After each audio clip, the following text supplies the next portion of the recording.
All right, everybody, we got a banger for you today. I got my man Cole Haynes from Escalade Roofing. Today's episode theme is big vision, big pressure. What it really takes to grow to a $10 million roofing company. Today on Dope Conversations, we're talking about what happens when the vision grows faster than the plan, about what it feels like when your company is scaling, but you're still figuring out as you go. My guest and my friend Cole Haynes, founder of Escalade Roofing, a company that went from 0 to 2 million in year one, over 3 million in year two, and now has its eyes on $10 million in revenue in 2025. But this episode isn't about a blueprint. It's about belief, about being a new business owner in the middle of hyper growth and still learning the ropes. It's about pressure, pace, and having the guts to bet on yourself when the odds say otherwise. So, Cole, first off, welcome to the show. And where I'd like to dive right in is when you look at how fast Escalade Roofing has grown, what do you actually give that credit to? God, dude. Like, Amen, I don't brother. even know, I don't even know how it's possible without him. Like, my favorite line is like, humanity works on the plan of addition, but God works on the plan of multiplication.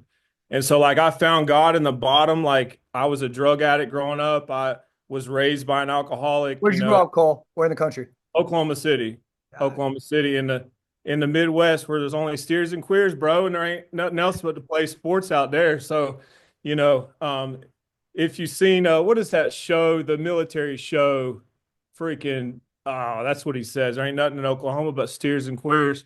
But yeah, so we just, got in trouble, partied a lot, and got into the wrong group and wrong people. But sports and athletics, that drives and creates the most powerful sales force. The people that grew up in addiction, I think, and the people that grew up and came out of that thing, and then athletes, they're the ones that just murder sales. And so I was always a natural salesperson, and so I had that gift when I sold Cutco cutlery when I was 18. I Amen. always Bang it. yeah, I knew I was a salesman when I sold that first Cutco cutlery set. And so, but I went deep into addiction and just was addicted to the pills for 15 years. But I finally got out of it. I found God, and God has just been blowing up our business ever since. That's all I can say is put God at the head of it, and you're going to see. I said the humanity works on the plan of addition, but God works on the plan of multiplication. Like it. So, Cole, I think you have a little bit of like an extroverted personality. Has your personality of like being bold, being optimistic, being extroverted, has that been the engine for this business, or do you give it to something else? That's it, dude. It's definitely so. Like, I did my personality test, and like my level was like off the charts extrovert and optimistic. And so I'm the visionary, the type of person that just believes in the impossible. And like, I'm so like blind to the fact that maybe it's not possible, but I believe it is possible. So my number, like you, is like I'm gonna build $1 billion roofing company. And so my number, my lid, there's something called the lid theory. And so the lid theory is whatever lid that you set, you will never reach above that lid. And so let's say you want to knock 100 doors that day. If your lid is 100, you're only going to go to 100 doors. Sure. And so it's a principle. And so I'm going to set my lid at 1 billion. If I hit 500 million, and that'll be cool. But yeah, that's the lid theory. And my goal is 1 billion. I think about like how our definitions of success kind of change over time, man. Like I'll be 40 this year, and that shit creeps up quick. And it's like when I think about what success was 15 years ago, when I opened my power washing business, when I think about what success was 5 years after that, and 5 years after that, and as fast as my life has moved, now we have 5 kids. We just bought our first home a couple of years ago, and it's like checking those boxes off as you get there. Cole, do you ever look at like how fast this has gone even over the past 3 years and think like I wasn't ready for this? Yeah, dude. Yeah, it flew by extremely fast. I mean, I started selling roofs in like 2022, Yeah. and just found my role in it. I sold like 100 roofs in my first 6 months. And so started my own company and then just basically did it again, sold 100 roofs for my own company. Yep. And then now in 24, we've got like 12 salespeople, a COO, an office manager, and everything just keeps growing and getting bigger. And so we're on path for that 10 million this year. We just got a 2.5-inch hailstorm last week. Last week, dude, in the main city. And so now I'm just trying to get all my systems and processes in place to handle what's about to come because we've got people signing. We signed like 40 contracts in our first 2 days. So it's about to be crazy. I got a couple questions about that 10 million number because I know like in the home service space in general, it's like, all right, I want to get to 7 figures, or I want to get off the truck, or I don't want to be doing the labor anymore. I don't want to do the customer service anymore. So when we talk about that 10 million number, like what made that the goal this year? That's huge to go from 3 million to 10 million and like the capacity, the systems, the operations, like all of it. Like, why that goal? Where does it come from? And like, what would make that goal worth it besides just the 10 million? Yeah. I think it's an attainable goal, right? Because like if I set it at 40, like I want to say we're doing 40 million this year, but it's like, is that even possible? And I think it could happen too. Like, I mean, it's crazy because we're tapping into commercial, we're landing really big jobs, and I can see really how it is possible. I mean, when we're signing, uh, contracts for like $700,000 now, like it's really not Adds not up. as hard, as it was before once you get licensed and all that stuff. So,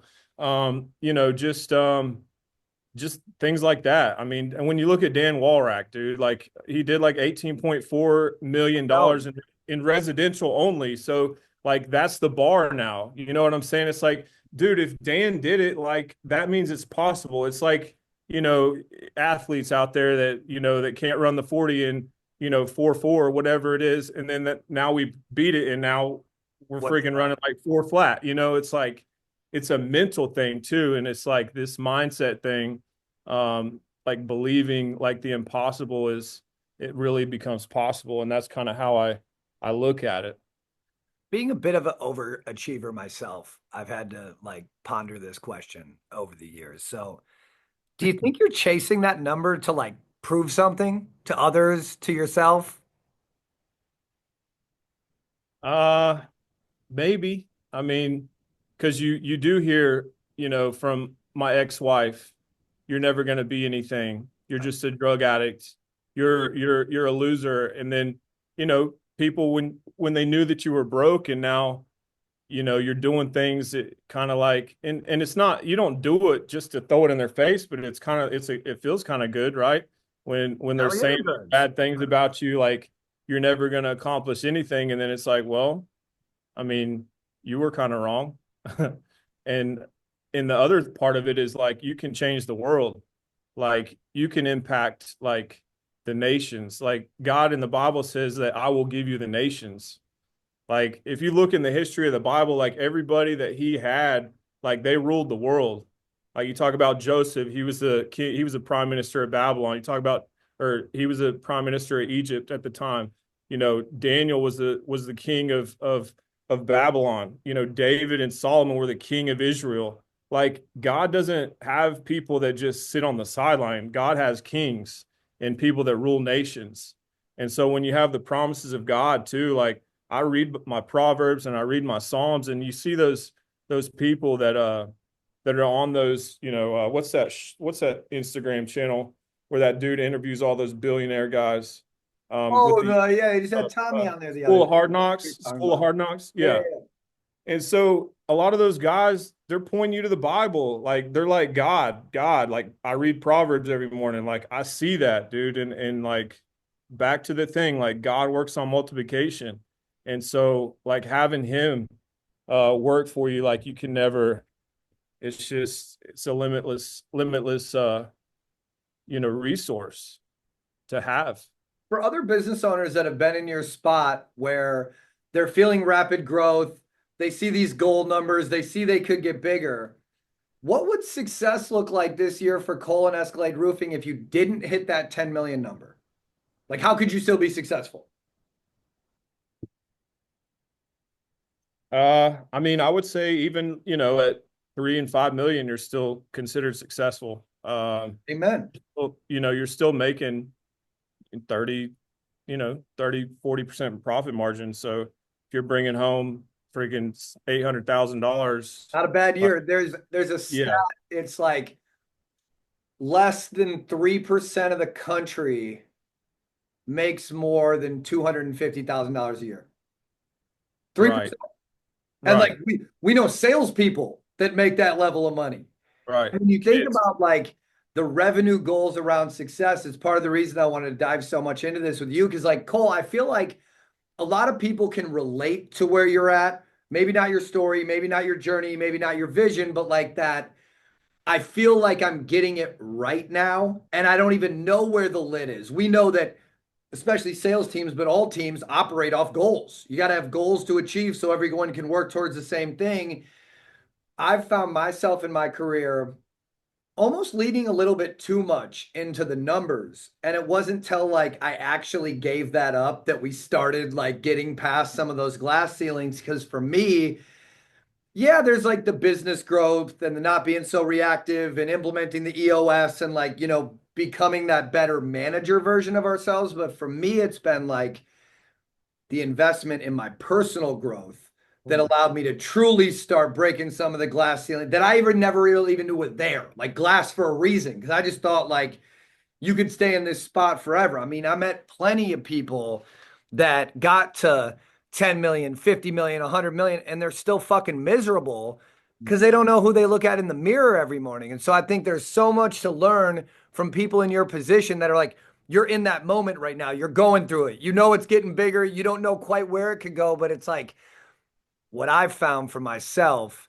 is that work you do at those points, not even necessarily in the business, but that work you're doing on yourself, those pattern interruptions, those things that you're recognizing that you're working on every day to get better. I like to say, we were talking about RoofCon off camera last year, was like, one of the things I like to talk about is like, I'm not perfect, but I put that work in every single day. And so mm, like that personal growth, what I want to tap into, Cole, is like, what are you still learning about yourself as a leader right now, knowing that you're not to the end of your road yet? Probably nowhere close.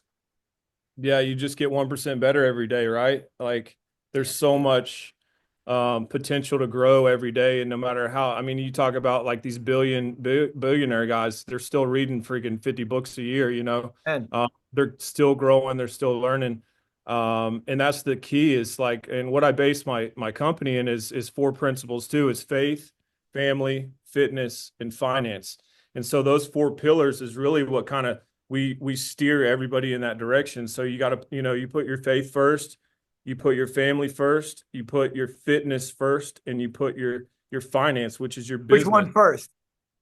So they're equal, dude. Like so they're all even. And so you have to maximize all four of these pillars to the highest level. And so none of them trumps another one. I would even say like fitness might come before anything because like you can attest to this. Like when you're high in your fitness level, like how much are you firing off in your mind? How much more are you able to like accomplish in the day? Like if you don't go to the gym that day, dude, you're like, dude, I'm worthless. You know what I'm saying? Like so the fitness is crucial, which fitness leads into you being a better father and a husband. And then, that leads into you being stronger in your faith because now you can actually like contemplate God better. You know what I mean? Because when you got that brain fog, you're not the same person that you're capable of being. To make sure this is for everybody, let's not go into the faith side on this one, but when Yeah. someone's starting their journey out as a business owner, or maybe they've been in business for 10 years, 5 years, 20 years, whatever it is, and they hear younger guys like you that have an adverse past that are getting into this, like, where's the start? So I'm out of shape. I don't have the best relationship with my significant other. I'm working too much. I'm a grumpy fuck. Where does someone even start? Self-development, right? Like finding a mentor, finding a leader, finding a group that you can connect with like-minded, people that are on the same path of of personal development, right? Like reading those types of books that are going to put principles in your life that make you a better person, make you, a more focused on your fitness and your family, right? Um, you just got to have show me your friends, I'll show you your future, right? Like, dude, who are you hanging out with right now? Because when I hung out with drug addicts, I was a drug addict. When I hung out with alcoholics, all I did was drink. You know, when I hung out with people that are business owners like you, I started to excel. I follow you, dude. I follow you, dude. I listen to what you say. I love your stuff, dude. You post freaking bangers every day, dude. Like every day you're posting bangers. And I'm like, dude, he just ran like 10 miles to be writing all that stuff. But you know what I'm saying? But that's what it is. That's where it comes from, is that self-development. And I know you're reading a lot of books. I'm listening to podcasts. I'm listening to, Elevate by Tommy Mello, all these books, dude. I just listened to in the sauna at the gym. I got a Stuff that's gem in for there. everybody for that reading. If anyone I always say I'm a great book buyer. I'm not always the greatest book reader. I'm But terrible at reading it, but I'm getting it in there. Yeah. I found this app. It's called Deep Stash. And what it does, it's this app for any of the viewers that are watching instead of listening. This app, Deep Stash, they kind of pitch it as one of those like read faster, like that type of thing. But what it does, authors get on and give like summaries of books and they kind of gamify it and different paths and stuff like that. Killing it with that Batgirl, bro. I see you. I see Mhm. you. Sleep on them. Hey, amen. So it's like that Deep Stash app is like it's been this hack for me because it's allowed me. I'm as guilty as anyone, right? I wake up, I try to do my little movie roll in my head of what I'm thankful for and what I'm grateful for. But before I get through that thing, usually I'm itching to reach for my phone. And this Hmm. Deep Stash thing, instead of going to Facebook or Instagram or Twitter or where LinkedIn, wherever you go down your doom scroll, Yeah. Deep Stash allows an interface with that where you're actually doom scrolling, but you're reading different topics. You can save different stuff. So that Deep Stash app is crazy. And Cole, you had said something around you know, I'm someone as guilty as anyone of kind of putting it out there. My life is kind of public. I like to share, I like to inspire. And so coming from someone else that's out there, that's vocal about their goals with their team, with their life, with their beliefs, what kind of pressure comes with having like big public goals and then also like knowing your team could be watching that? Yeah. Um, I don't really, I don't really even think about pressure. My I man, don't know. fucking Like, right. I don't care. I don't care what they're saying. I don't care what they're thinking because I know what I'm doing and I know what I'm putting in my team and I know what I'm building. And, it doesn't matter. Haters are going to hate, dude. Like, the more stuff that I put out there, like, the bigger you get, the more haters you're going to get. And that's just because they're not doing it. And so, that's all right. Like you can hate all you want to, because the ones that really care and the ones that matter, they're going to be there with you. So, Hate all you want. I'm gonna put on a motherfucking show. shit show. Yeah. Yeah. Yeah. We So got when that grit, that grind. you go to someone like the emotion around this stuff, Cole, is like, you ever feel like singled out or lonely on this journey of growth? Like you don't really have anyone to relate Man, to or like, for real, dude. Yeah. I mean, like in social media specifically, it's like you post something and it's like, man, that's good. And then it's like nobody even likes it, responds it. You know, in the beginning, I guess maybe it's like that, but I guess maybe the bigger you get, the more responses you get. And another thing, I think maybe, not everybody wants to hear about God, and I do post about God a lot. And so I'm always like wrestling with that, like, am I pushing people away by doing that? And so yeah, the social media thing is tough, bro, because it's like you're constantly posting stuff and it's like, why aren't they responding? Why didn't they like that? Why am I not connecting like Dimitri's connecting? Or why do I not have a following like Dave has? So those thoughts always come through. I'm an overnight success in 15 years, bro. Yeah. Yeah. Yeah. You just got to get, I mean, I don't know. I don't know how it works, but I'm new in the game. So yeah, it takes time, I'm sure, to get the respect, to put the value. I think, if you're not, and that's what I always think. It's like, am I really providing good value? Because people need value, and I think that's where um, really get that following is when you're giving valuable information. So private equity is huge in the roofing space. Any dreams, goals, thoughts about selling off? You in this for the long haul? Man, yesterday I was looking through the top 100 contractor list, and Baker, they're in Greensboro. I think they were like 400 million in revenue last year. And they're like our biggest competitor, and they've never sold, and they've been in business since 1915. And my wife, she's like, I don't want to sell. Like, I just want to build a legacy. And I'm like, all right, cool. But then you hear people like, Tommy Mello, he's like, just build it in 5 years as big as you can and sell it. And so I have these different, thoughts like, do I want to sell it? I think if I did sell it, I'd want to make sure that my top producers, got a band. Like if I sold, like the only way I would sell would be 100 million. Like that's my numbers. Like I'll sell for 100 million. And then I'll give all my top producers like 1 million each and just get out. But I think about it a lot with what we're doing at Dope because it's kind of similar situations with private equity and everyone wants a piece of it and that stuff. And I've gone through different parts of my journey with like, oh yeah, we could build this to sell it, or we could go through. I was talking to a dear friend of mine, Robin Alex. He owns, if you've heard of High Level, he's one of the founders of High oh, Level. dude, yeah, so My good. boy That's what I Robin. started my business on. Yeah, man. It's like I was talking to Robin about how, you know, when you take investment, when you want to sell, when you go want to go through a lot of roofing companies, a lot of home service companies are bootstrapped. They don't have investors, they don't have partners, it's just them. And it's like Robin gave me a good piece of advice the other week around, when you're considering selling something, the first question you got to ask yourself is like, what are you going to do next? Because if the answer is, well, I'm going to do it again, or I'm going to do something similar, it's like, why the hell would you sell it then? Just make Right. that bigger or make it better or invest Right. the minutes you have to like, you know, for those Right. watching or listening with kids, it's like you get in a position where I think parenting is a lot different now than it was 20 years ago, than it was 40 years ago, than it was 100 years ago.